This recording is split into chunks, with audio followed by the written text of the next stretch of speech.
आज के इस क्वेश्चन में हम लोग गुडविल और साथ ही साथ में शेयर्स का वैल्यूएशन भी सीखने वाले हैं। गुडविल के लिए जो स्पेसिफाइड मेथड दी होगी उस मेथड से हम लोग कैलकुलेट करेंगे और साथ ही साथ शेयर्स के वैल्यूएशन भी देखेंगे। गिवन बैलेंस शीट में हमारे पास में कुछ लायबिलिटीज दी हुई है, कुछ असेट्स दी है। इन असेट्स में हमारे पास गुडविल भी दिया हुआ है। ये बैलेंस शीट के नीचे कुछ इंफॉर्मेशन दी है जिसे हम लोग एक के बाद एक करके पढ़ते हैं। पहला दिया हुआ है building and plant were revalued, revaluation के लिए कुछ अमाउंट्स दिए है। दूसरी एडजस्टमेंट जो दी है वो दिया हुआ है debtors included the bad debts से रिलेटेड जो हमें डिडक्ट करने होंगे।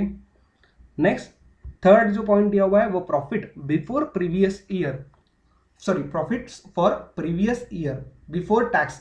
ये सारे बिफोर टैक्स वाले प्रॉफिट्स हमारे पास में दिए हुए हैं।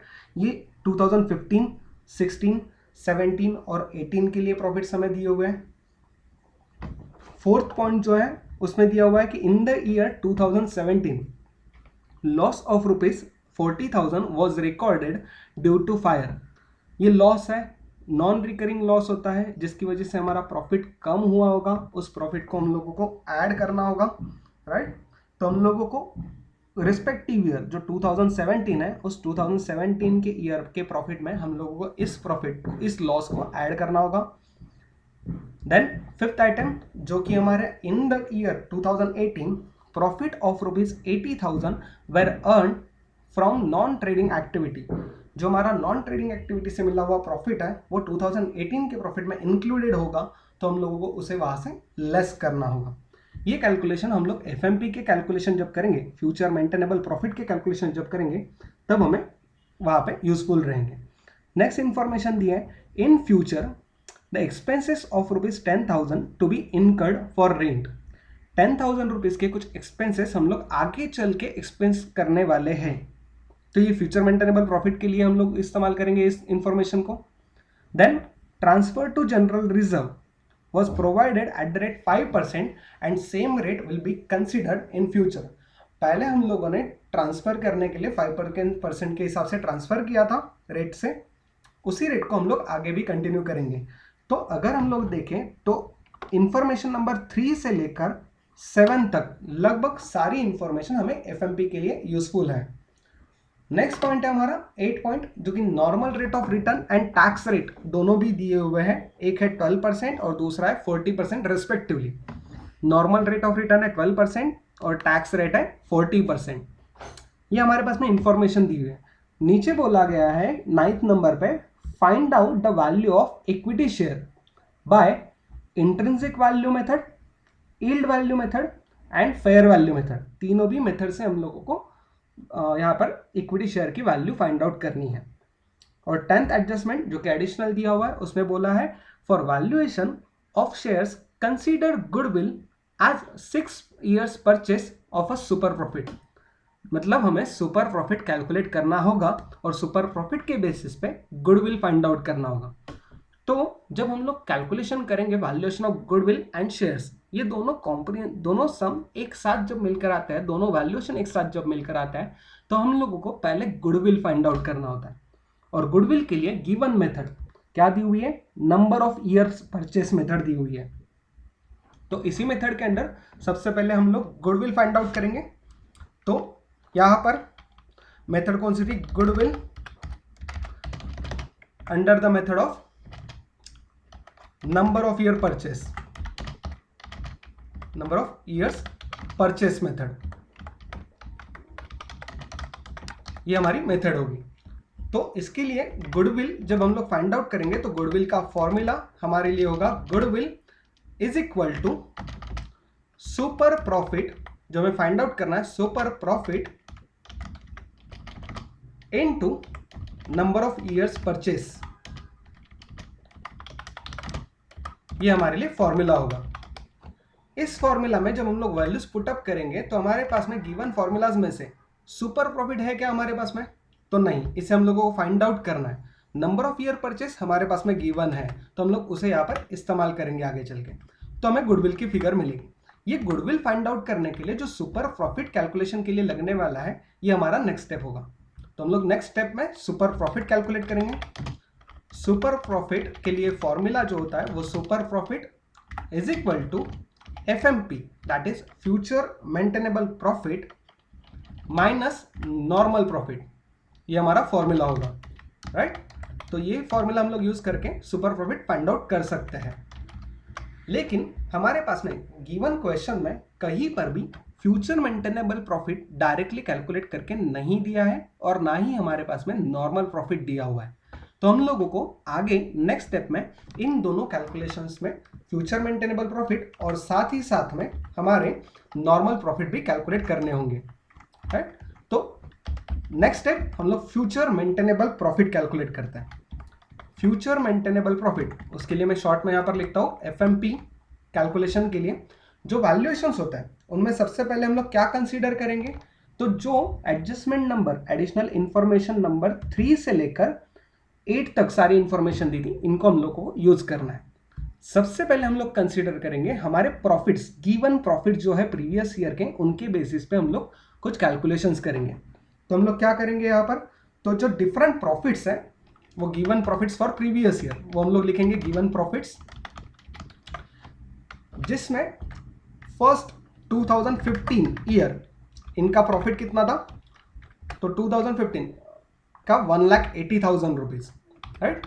ये 1,80,000 रुपीज डायरेक्टली यहां पर आएंगे, राइट। दूसरा ईयर था 2016, 2016 के लिए प्रॉफिट था 2,60,000, ये 2,60,000 हम लोग यहां लिखेंगे।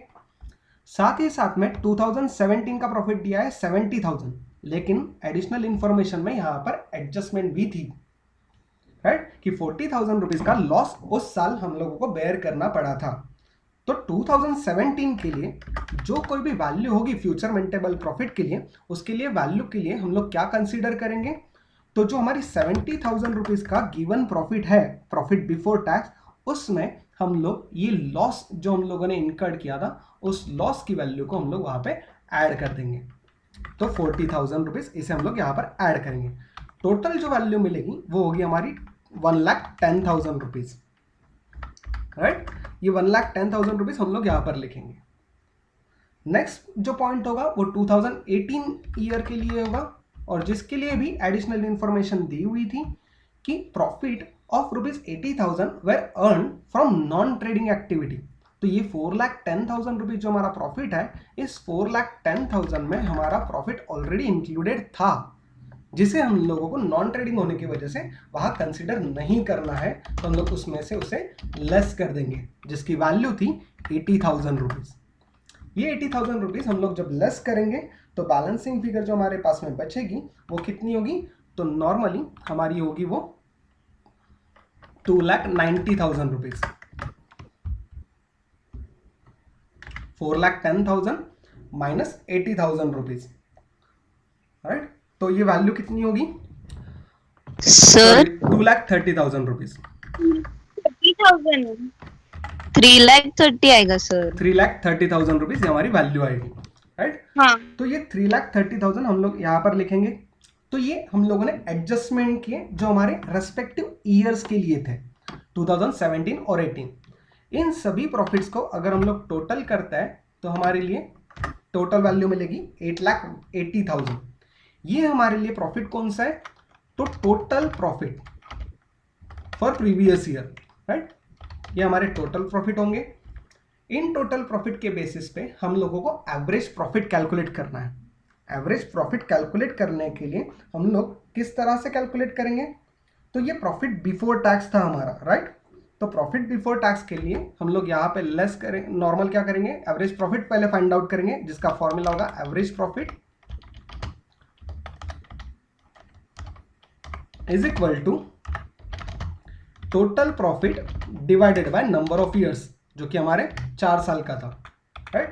तो 8,80,000 डिवाइडेड बाय 4, ये हमारे लिए वैल्यू मिलेगी 2,20,000 रुपीज। ये हमारे लिए बन गया एवरेज प्रॉफिट, राइट। अब एवरेज प्रॉफिट के बाद हम लोगों ने 3 से लेकर 5 तक सारी एडजस्टमेंट कंटिन्यू कंप्लीट कर ली है।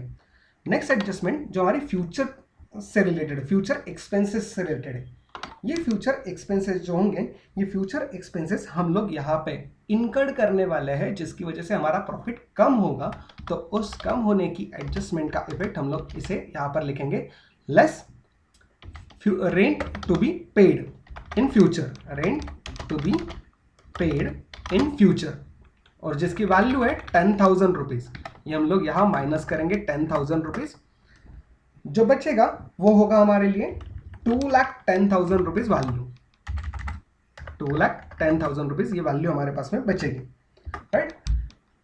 ये एवरेज प्रॉफिट निकलने के बाद 2,10,000 जो बचे हैं, इसमें से हम लोगों को आगे के कुछ कैलकुलेशंस करने हैं, जिसमें से एडजस्टमेंट नंबर 7 और एडजस्टमेंट नंबर 8 इन दोनों को कंसीडर करना होगा।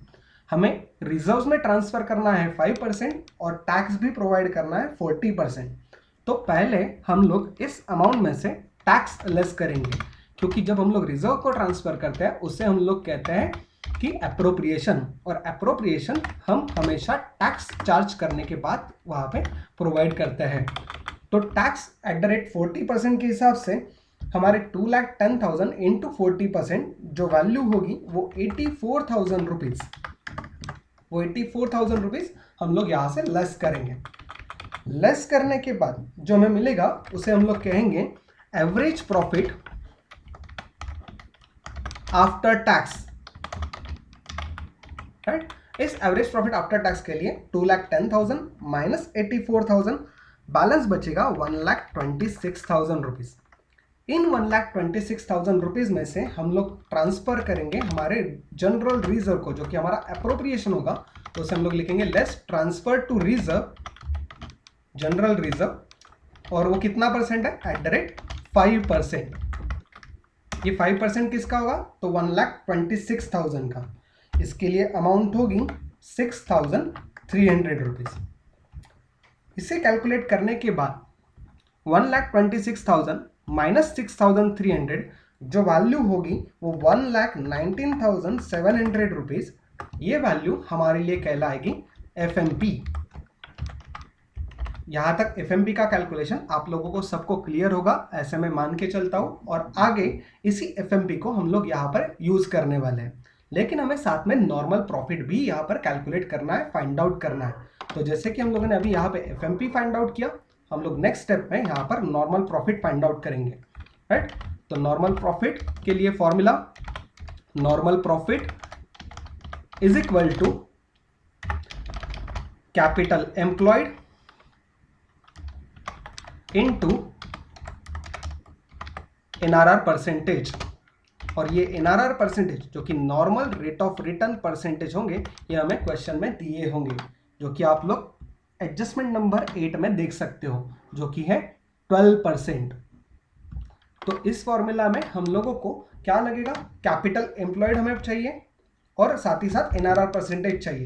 कैपिटल एम्प्लॉयड हमारे पास में अभी भी नहीं है, लेकिन एनआरआर परसेंटेज है, तो हम लोग एनआरआर परसेंटेज उसे यूज करेंगे। तो नेक्स्ट स्टेप होगी हमारी कैपिटल एम्प्लॉयड फाइंड आउट करने के लिए। तो कैपिटल एम्प्लॉयड के लिए फॉर्मूला, अगर हम लोग गुडविल फाइंड आउट करते हैं तो कैपिटल एम्प्लॉयड जब हम लोग फाइंड आउट करेंगे तो उसके लिए जो फॉर्मूला है वो फॉर्मूला है outside liability, sorry, total assets, capital employed is equal to total assets excluding goodwill, total assets excluding goodwill minus outside liabilities.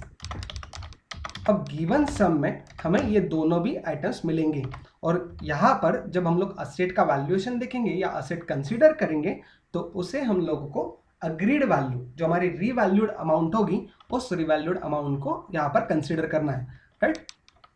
तो यहाँ पर हम लोग कैपिटल एम्प्लॉयड फाइंड आउट करते हो इस फॉर्मूला को यूज करेंगे, जिसमें हमारी टोटल असेट्स, अब हमारी टोटल असेट्स के लिए हम लोग एक काम करते हैं।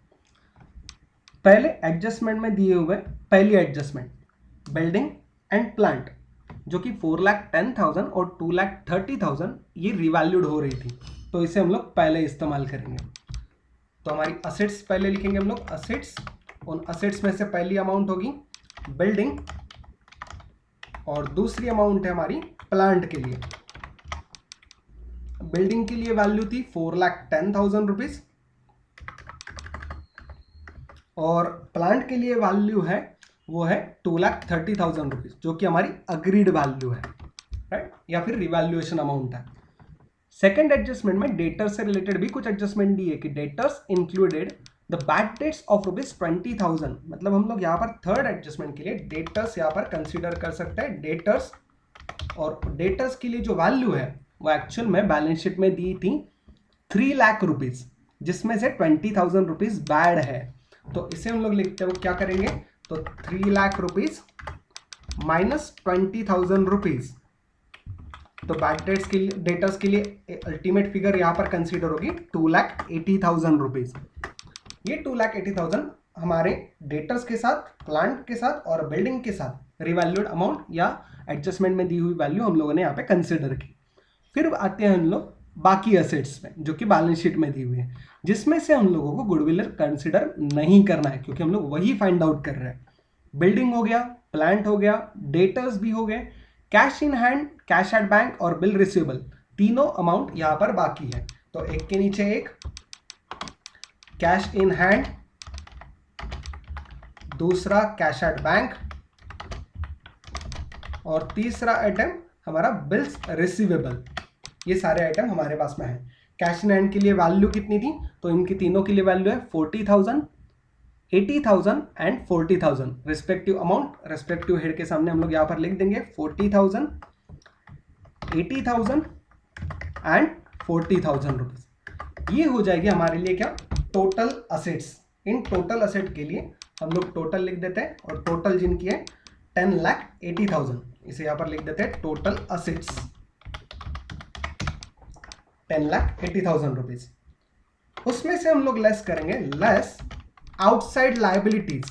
अब आउटसाइड लायबिलिटीज में आने वाले आइटम, जो हमारे बैलेंस शीट की लायबिलिटी साइड है वहां पर चेक करो, वहां पे दिया हुआ है bills payable, bank overdraft, creditors, bank loan, 8% debentures. ये सारी की सारी हमारी आउटसाइड लायबिलिटीज है। और PNL account, general reserve, preference shares और इक्विटी शेयर कैपिटल, ये हमारे लिए क्या है, ये हमारी ओनर्स लायबिलिटीज है। तो हम लोग कंसीडर करते वक्त इन चारों आइटम को वहां पे कंसीडर करेंगे, ठीक है। तो एक के नीचे एक सारे एज इट इज, कोई भी वैल्यूज में चेंज नहीं है, इसलिए एज इट इज हम लोग उसे यहां पर लिख देंगे, राइट, कि इतनी सारी लाइबिलिटीज हमारी लिस्ट करनी है। डिवेंचर्स के लिए, बैंक लोन के लिए, क्रेडिटर्स के लिए, बैंक ओवरड्राफ्ट के लिए, और वैल्यूज के लिए वहां पे कितनी वैल्यूज है, 2 lakh rupees, 50,000 rupees, then 80,000 rupees and something. तो ये सारी वैल्यूज एज इट इज, जो हमारी बुक वैल्यूज होंगी वही बुक वैल्यू हम लोग यहाँ पर कंसीडर करेंगे, राइट। तो ये वैल्यूज कंसीडर करने के बाद नेक्स्ट पॉइंट हमारा क्या होगा, तो टोटल लायबिलिटीज। हम लोग टोटल लायबिलिटीज किस तरह से फाइंड आउट करेंगे, तो जिस तरह से हम लोगों ने टोटल असेट्स फाइंड आउट की थी उसी तरह इन सभी की समेशन। ये हमारे लिए है 5 लाख रुपीज, इसे हम लोग यहाँ पर लिखेंगे टोटल लायबिलिटीज, टोटल लायबिलिटीज। अब हमें क्या मिलेगी, अगर total assets excluding goodwill minus outside liability हम लोग यहाँ पर करते हैं, कैंसिल करते हैं, लेस करते हैं, तो हमें मिलेगी यहाँ पर कैपिटल एम्प्लॉयड, जो कि हमारे गुडविल के लिए काम में आएगा, राइट, कैपिटल एम्प्लॉयड। इस कैपिटल एम्प्लॉयड के लिए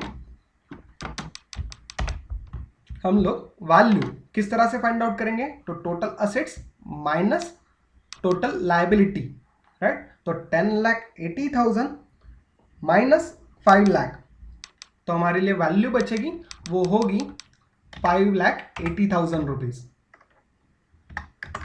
ये हमारे लिए वैल्यू यहां पर बची है, राइट। तो ये हमारा कैपिटल एम्प्लॉयड हो गया। अब कैपिटल एम्प्लॉयड हमें मिल चुका है और इसे हम लोग यहां पर नॉर्मल प्रॉफिट के कैलकुलेशन में यूज कर सकते हैं।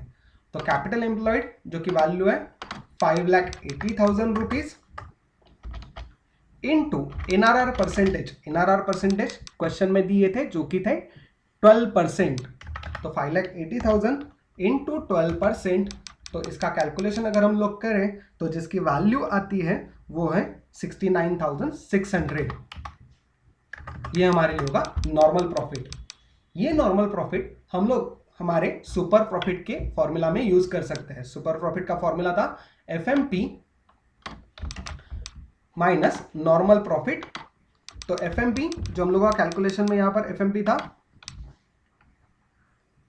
वो फॉर्मूला है हमारा, सॉरी वैल्यू है 1,19,700 माइनस अभी जो हम लोगों ने यहाँ पर नॉर्मल प्रॉफिट फाइंड आउट किया था 69,600, वो हम लोग यहाँ से लेस करेंगे 69,600 रुपीज। ये वैल्यू जो हमें मिलेगी ये हमारे लिए होगी सुपर प्रॉफिट की वैल्यू। तो ये बैलेंसिंग फिगर जो है वो होगी 50,100 रुपीज। ये हो गया हमारा सुपर प्रॉफिट। इसी सुपर प्रॉफिट को हम लोग गुडविल के फॉर्मूला में यहाँ पर यूज करेंगे। Super profit 50,100 into number of year purchase. Number of year purchase हमें क्वेश्चन में दिए हैं adjustment number 10। For valuation of shares consider the goodwill as a 6 year purchase. तो यहाँ पर हम लोग इंटू 6 यहाँ पर कंसीडर करेंगे और जो गुडविल होगा वो गुडविल बनेगा हमारे लिए 3 लाख रुपीज, 3,06,000 रुपीज। ये हमारे लिए गुडविल की वैल्यू होगी। तो यहां तक हम लोगों ने सिर्फ अभी तक गुडविल का वैल्यूएशन किया, राइट। नेक्स्ट वैल्यूएशन आता है हमारे लिए शेयर्स का वैल्यूएशन, राइट। अब शेयर्स के वैल्यूएशन के लिए हम लोग क्या करेंगे, नेक्स्ट स्टेप। तो वैल्यूएशन ऑफ शेयर में हम लोगों को अलग अलग मेथड से शेयर वैल्यूएशन फाइंड आउट करना है, जिसमें इंट्रिंसिक वैल्यू मेथड है, यील्ड वैल्यू मेथड है और फेयर वैल्यू मेथड भी है। अगर हम लोग इंट्रिंसिक वैल्यू मेथड के लिए कंसिडर करते हैं तो एक के बाद एक, यहाँ तक कैपिटल एम्प्लॉयड तक हम लोग का कैलकुलेशन खत्म हो गया। अब valuation of share, valuation of share हम लोग स्टार्ट करते हैं। वैल्यूएशन ऑफ शेयर में पहली मेथड जो है वो है इंट्रिंसिक वैल्यू मेथड, या फिर जिसे हम लोग कहते हैं नेट असेट मेथड, राइट। अब नेट असेट मेथड के लिए फॉर्मूला हमारे पास में क्या था वैल्यूएशन ऑफ शेयर के लिए, नेट असेट के लिए। तो इसका सिंपल फॉर्मूला जो हमारे पास में था उसे हम लोग कहते थे assets, sorry net asset method is equal to assets minus outside liabilities, right. Net asset जिसे हम लोग कहते हैं असेट्स माइनस आउटसाइड लायबिलिटीज। लेकिन ये नेट असेट नॉर्मली हम लोग इस तरह से कैलकुलेट करते हैं क्या? नहीं, हम लोगों को क्या कैलकुलेट करना होता है, इसे तो हम लोग गुडविल के लिए यूज करते थे। तो नेट असेट मेथड के अंदर जो वैल्यू पर शेयर आती है वो वैल्यू पर शेयर, उसके लिए फॉर्मूला होता है net asset available to equity share holders, net asset available to equity share holders divided by number of equity shares, divided by number of equity shares, right। ये हमारे लिए value होगी, ये हमारे लिए फॉर्मूला बनेगा। अब इस फॉर्मूला में net asset available to equity share holders जो हमें फाइंड आउट करनी है, उसके लिए अगर आप गौर करें तो यहाँ पर कैपिटल एम्प्लॉयड कैलकुलेट करते वक्त हम लोगों ने मल्टीपल टाइप का कैलकुलेशन तो कर ही लिया है। हम लोगों ने एसेट में जो अग्रीड वैल्यूज थी वो हम लोगों ने कंसीडर कर ली, साथ ही साथ में आउटसाइड लायबिलिटीज हम लोगों ने लेस कर दी। तो जो कैपिटल एम्प्लॉयड हमें मिला है उस कैपिटल एम्प्लॉयड को हम लोग यहाँ पर नेट असेट कैलकुलेट करने के लिए यूज कर सकते हैं। कैलकुलेशन किस तरह से होगा, तो net asset available to equity, available to equity share holders, यहाँ पर हम लोग कंसीडर करते हो सबसे पहले क्या कंसीडर करेंगे, तो यहाँ पर हम लोग पहले लेंगे कैपिटल एम्प्लॉयड जो हम लोगों ने पहले ही कैलकुलेट किया है। कॉम्प्रिहेंसिव सम है इसलिए हम लोग इसी तरह से मल्टीपल यूज कर सकते हैं। तो कैपिटल एम्प्लॉयड जो ऑलरेडी कैलकुलेटेड है ऊपर, उसकी वैल्यू है 5,80,000 रुपीज, 5,80,000 रुपीज। इस कैपिटल एम्प्लॉयड में हम लोगों को न्यूली जो हम लोगों ने अभी वैल्यूएशन किया है वो गुडविल की जो वैल्यू है उस गुडविल की वैल्यू यहाँ पर ऐड करनी है। क्यों? क्योंकि गुडविल भी हमारी असेट होगी अगर हम लोग शेयर का वैल्यूएशन करते हैं। तो ऐड गुडविल, और जो गुडविल हम लोगों ने सुपर प्रॉफिट के मेथड से यहाँ पर कैलकुलेट किया था उसका वैल्यू था 3,06,000 रुपीज, राइट। तो इसे हम लोग यहाँ पर ऐड कर देंगे 3,06,000 रुपीज। और साथ ही साथ में हमें net asset available to equity shareholder चाहिए। तो इसके लिए जो कोई भी हम लोगों ने आउटसाइड लायबिलिटी माइनस कर दी थी उसके साथ साथ हमें प्रेफरेंस शेयर कैपिटल भी यहाँ से माइनस करना होगा। तो हम लोग यहाँ पर लिखेंगे less preference capital, preference capital. Preference capital अगर सम में नहीं होता, क्वेश्चन में नहीं दिया होता, तो हम लोग ये वाला स्टेप यहाँ पर लेते ही नहीं। लेकिन आज के क्वेश्चन में यहाँ पर प्रेफरेंस शेयर कैपिटल दिया हुआ है 500, 12% प्रेफरेंस शेयर्स 50,000 रुपीज के, राइट। तो ये 50,000 रुपीज जो प्रेफरेंस शेयर होल्डर्स की कैपिटल की वैल्यू है, ये हम लोग यहाँ से माइनस कर देंगे। तो 50,000 लेस करके, कैपिटल असेट लेस वगैरह करके जो कैलकुलेशन बनेगा या जो वैल्यू मिलेगी उसे हम लोग कहेंगे net asset available to equity share holders. ये net asset available to equity share holders के लिए capital employed plus goodwill less preferential capital सब मिला के वैल्यू आएगी 8,30,600 रुपीज। ये हमारे लिए होगी net asset available to equity share holders. इसके बाद नेक्स्ट स्टेप जो हम लोगों को इंट्रिंसिक वैल्यू मेथड के हिसाब से कैलकुलेशन करना था, उसी वैल्यू में, उसी फॉर्मूला में हम लोग वैल्यूएशन पुटअप कर देंगे। हम लोगों को नेट असेट मिल चुकी है जो कि है हमारे लिए 8,30,600 rupees divided by number of equity shares. अब नंबर ऑफ इक्विटी शेयर्स कहाँ से मिलेंगे? तो हमारी बैलेंस शीट में ऑलरेडी दिए हैं, क्या चेक करो। हाँ, लाइबिलिटी साइड पहले ही लाइन पे दिए हुए हैं, 30,000 नंबर ऑफ इक्विटी शेयर्स दिए हुए हैं। तो ये 30,000 नंबर ऑफ इक्विटी शेयर्स से हम लोग यहाँ पे नेट असेट को डिवाइड करेंगे। तो जो वैल्यू बनेगी वो वैल्यू होगी 8,30,600 डिवाइडेड बाय 30,000 इक्विटी शेयर्स। तो जो वैल्यू है वो है हमारे लिए 27.687 ये हमारे लिए वैल्यू होगी। और ये वैल्यू हमारे लिए किसके लिए? तो ये हमारी वैल्यू है पर इक्विटी शेयर,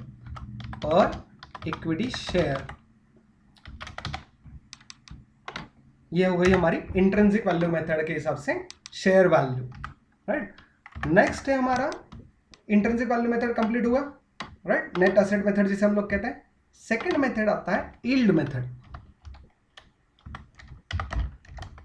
यील्ड मेथड के बेसिस पे अगर हम लोग कैलकुलेशन करते हैं तो यील्ड मेथड का फॉर्मूला, अब क्वेश्चन में देखो हम लोगों के पास में बहुत सारी इंफॉर्मेशन दी थी, राइट। तो यहाँ पर कहीं पर भी हम लोगों को रेट ऑफ डिविडेंड नहीं दिया है, एक्सपेक्टेड रेट ऑफ डिविडेंड नहीं दिया है, लेकिन हम लोग उसे फाइंड आउट कर सकते हैं, राइट। या फिर एक्सपेक्टेड रिटर्न हम लोगों को दिया है क्या? नहीं दिया है। हम लोगों को नॉर्मल रेट ऑफ रिटर्न दिया है जो कि है 12%। अगर हम लोग यील्ड मेथड के हिसाब से, फॉर्मूला के हिसाब से value per share find out करते हैं, राइट, तो वैल्यू पर शेयर के लिए फॉर्मूला क्या होगा? तो यहां पर देखो, value per share is equal to, उसके लिए फॉर्मूला था ERR, expected rate of return divided by normal rate of return into paid up value of equity share, paid up value of share या paid up value per share हम लोग लिखते हैं, क्योंकि वो चाहे कोई भी हम लोगों का वहां पे कैलकुलेशन हो सकता है, into paid up value per share, चाहे वो प्रेफरेंस शेयर का वैल्यूएशन हो सकता है या फिर इक्विटी शेयर। लेकिन आज हम लोग इक्विटी शेयर लिख रहे हैं तो यहाँ पर इक्विटी शेयर ही कंसिडर करेंगे। अब हमारे पास में NRR अवेलेबल है, पेड अप वैल्यू ऑफ पर शेयर भी अवेलेबल है, लेकिन ERR अवेलेबल नहीं है। तो हमें ERR, expected rate of return, यहाँ पे फाइंड आउट करना होगा, राइट। तो एक्सपेक्टेड रेट ऑफ रिटर्न के लिए फॉर्मूला, जो गिवन फॉर्मूलाज है उनमें से सबसे इजी वाला फॉर्मूला, अगर हम लोगों को expected rate of return calculate करना है तो हम लोग रिटर्न कैलकुलेट कर रहे हैं, तो रिटर्न बेसिस पे हम लोग क्या कंसीडर करेंगे? तो नॉर्मली अगर जो हमारा FMP है, future maintainable profit available to equity share holders, again future maintainable profits available to equity share holders अगर हम लोग कंसीडर करते हैं तो इजी होगा। क्यों? क्योंकि हम लोगों ने FMP ऑलरेडी ऊपर कैलकुलेट करके रखा था गुडविल के कैलकुलेशन में, राइट। तो उसी को हम लोग यहाँ पर यूज करेंगे क्योंकि मल्टीपल कैलकुलेशंस हम लोगों को बढ़ाने नहीं है, राइट। तो यहाँ पर ERR कैलकुलेशन करने के लिए, expected rate of return ERR calculation करने के लिए हम लोग फॉर्मूला क्या यूज करेंगे? FMP less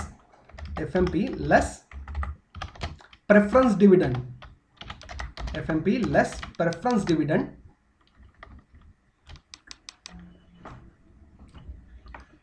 divided by equity share capital divided by equity capital into 100। ये होगा हमारे लिए फॉर्मूला ERR के लिए, राइट। तो FMP हम लोगों ने ऑलरेडी कैलकुलेट करके रखा है। अगर हम लोग ऊपर देखते हैं, चेक करते हैं गुडविल के कैलकुलेशन में, तो FMP था हमारा 1,19,700 रुपीज, राइट। तो यही हम लोग यहाँ पर कंसीडर करेंगे, इज इक्वल टू 1,90,700, ये हमारा 1,19,700 ये हमारा FMP था। उसमें से हम लोग लेस करना चाहते हैं प्रेफरेंस डिविडेंड। अब प्रेफरेंस डिविडेंड होगा कितना, तो प्रेफरेंस डिविडेंड के लिए चेक करो, यहाँ पर कैलकुलेशन दिया हुआ है कि 50,000 रुपीज की वैल्यू है प्रेफरेंस शेयर्स की और 12% उनका रेट है इंटरेस्ट का, या सॉरी डिविडेंड का। तो 50,000 के 12% मतलब 6,000 रुपीज ये हमारा प्रेफरेंस डिविडेंड होगा। तो वो प्रेफरेंस डिविडेंड हम लोग यहां से माइनस करेंगे, divided by equity share capital. Equity capital है कितना, तो इक्विटी कैपिटल हमारा था 3 लाख रुपीज का, राइट। कंप्लीट एवरीवन, यहां पर देखो कि हम लोगों के पास में क्वेश्चन में दिया हुआ है कि इक्विटी शेयर कैपिटल था 3 लाख रुपीज का। तो हम लोग यहां पर इक्विटी शेयर कैपिटल अगर उसे लेस करते हैं, सॉरी डिवाइड करते हैं उससे, तो हमें रिटर्न्स के लिए डिविडेंड का रेट मिल सकता है। तो just a second, 3 lakh rupees ये हमारे इक्विटी शेयर कैपिटल थे, इनटू 100। अगर ये कैलकुलेशन हम लोग करते हैं तो ये वैल्यूएशन कितना होगा, तो ERR का जो रेट है, वो ERR का रेट हम लोगों के लिए कैलकुलेशन के लिए कितना मिलेगा, तो 37.90। आप लोगों ने सबने कैलकुलेशन करके देखना है। 27.90% ये हमारा है एक्सपेक्टेड रेट ऑफ रिटर्न, और इसी एक्सपेक्टेड रेट ऑफ रिटर्न को हम लोग यहाँ पर यील्ड वैल्यू कैलकुलेशन में कंसीडर करेंगे। एक्सपेक्टेड रेट ऑफ रिटर्न जो कि 37.90 है, divided by normal rate of return जो कि क्वेश्चन में दिया है 12%, उसे हम लोग यूज करेंगे, into paid up value per share.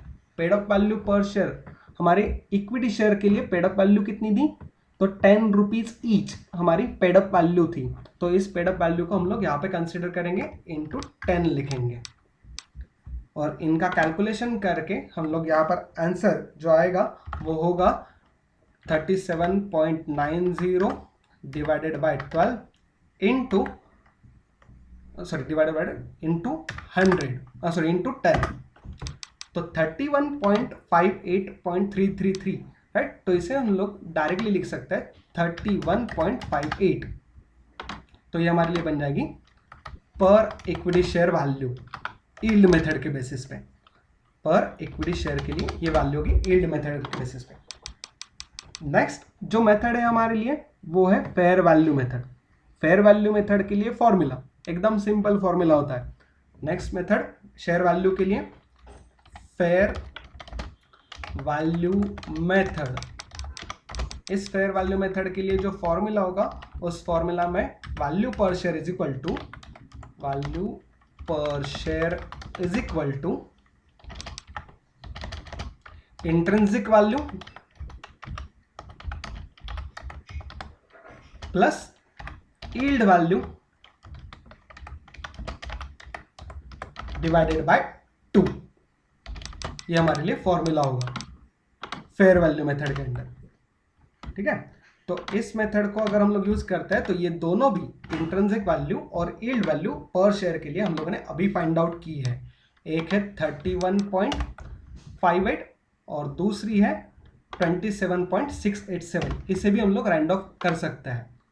27.687 जो है इसे भी हम लोग राउंड ऑफ कर सकते हैं 27.69 के हिसाब से। तो intrinsic value 27.69 plus yield value 31.58 divided by 2। जो वैल्यू मिलेगी हम लोगों को वो वैल्यू हमारे लिए बनेगी फेयर वैल्यू मेथड के हिसाब से वैल्यू पर इक्विटी